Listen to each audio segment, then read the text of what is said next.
Hello guys! Gagawa tayo ngayon ng fruit salad, Filipino style. So, meron akong mga canned salad, different kind fruit cocktail, and tropical mixed fruits. Nag-add ako ng peach. Maglalagay tayo ng condensed milk, all-purpose cream, and cheese. So, all this brand is from Philippines. It's a Filipino style. So, simulan na natin.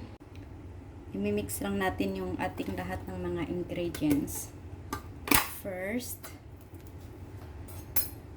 tinanggalan ko na siya ng syrup. So, wala na siyang syrup. Ayan. At ito yung fruit cocktail.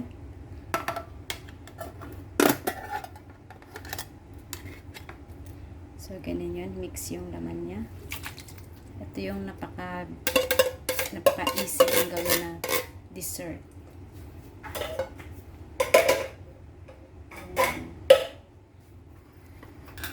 Maglalagay tayo ng peach. Yung peach kasi ano to siya, kalahati. So, kailangan nating ikakat muna.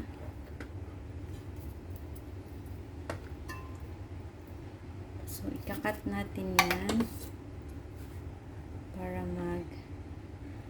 where's that? So, ganyan kalaki.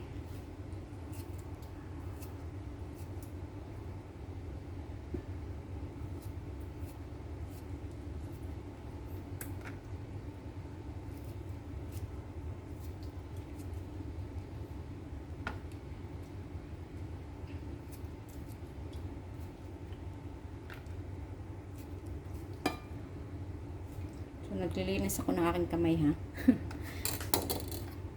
Meron pa pala.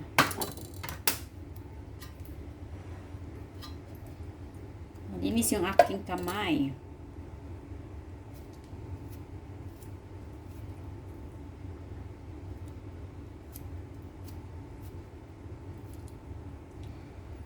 O, yan na. So, mag-wash muna ako ng kamay ulit.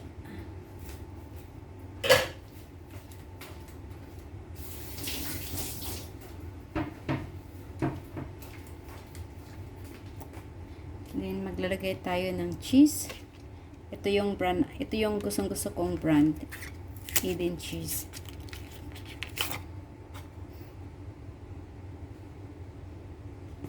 Yan, isang whole.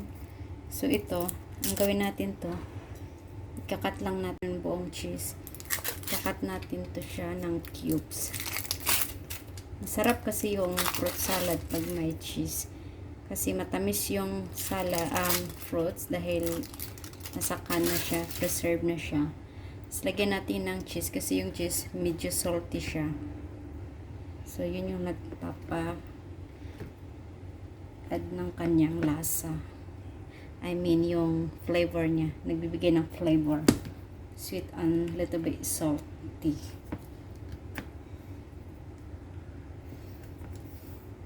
Masarap sana to pag meron din kayong mga buko. Fresh buko. Pero wala akong buko na available. Hindi ako nakapunta sa ano. So, ito na lang muna ang gawin natin. Medyo maano siya kasi nilagay ko sa fridge. Para pag-cut mo, hindi siya magdikit-dikit sa kamay. So, parang bite size lang siya. Huwag naman masyadong maliit. Kasi para ganitong size, cubes lang, parang pag kagat mo, malalasahan mo talaga yung cheese pag subo mo ng salad. So, yan.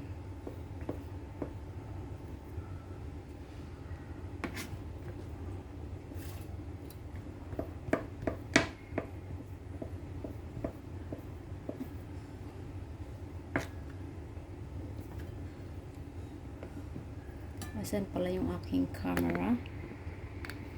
Ayan, ang cheese natin.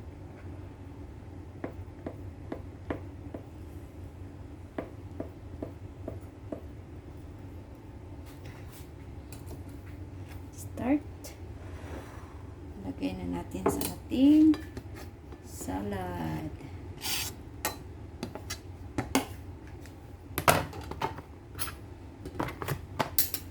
Next, yung all-purpose cream. Nestle all-purpose cream.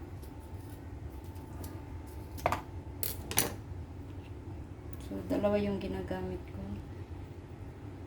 Nilagay ko rin siya sa fridge ng overnight para mas thick yung kanyang texture. Kasi pag hindi nyo siya ilalagay bago nyo gamitin, ihalo, medyo liquid siya.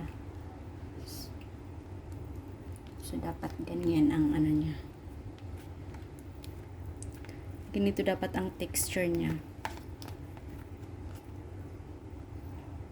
So, dalawa yung aking gagamitin.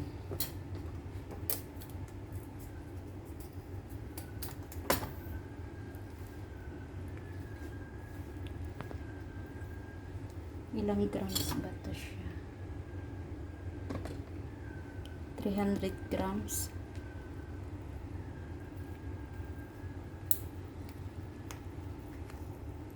Pag nagawa ko ng salad, ito yung paborito kong brand.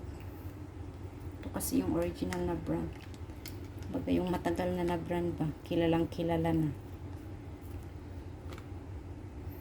At guys, pagkatapos nyan, lagyan natin ng milk. Condensed milk. Pero hindi ko siya ubusin ng isang can kasi try muna natin ang lasa kung matamis na or yan. Half muna i-try natin. Try natin yung lasa niya kung okay na siya. Then, haluin nyo lang yan. Just mix everything. Yung iba naglalagay sila ng nata de coco para may iba-ibang kulay. Yung green color. Ito wala na akong nata de coco. Medyo liquid siya dahil yung sa fruits. Pero pag ilagay mo na siya sa, bago nyo kainin, dapat ilagay nyo muna sa fridge.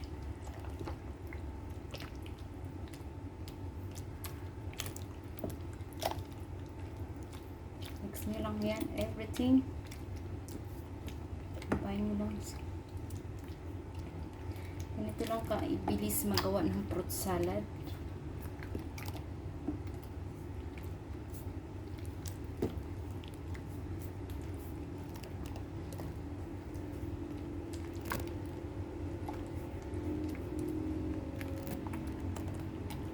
I-mix yun ng mabuti para mag-combine yung cream. So, yan. Pwede na yan. Tikman muna natin ang tamis. Kung matamis na ba siya.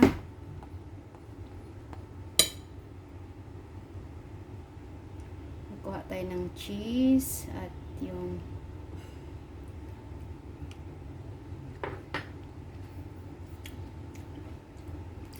daglan ko konti ng milk. Parang, kasi pag malamig na to, medyo maano yung tamis niya. Ito, tama na.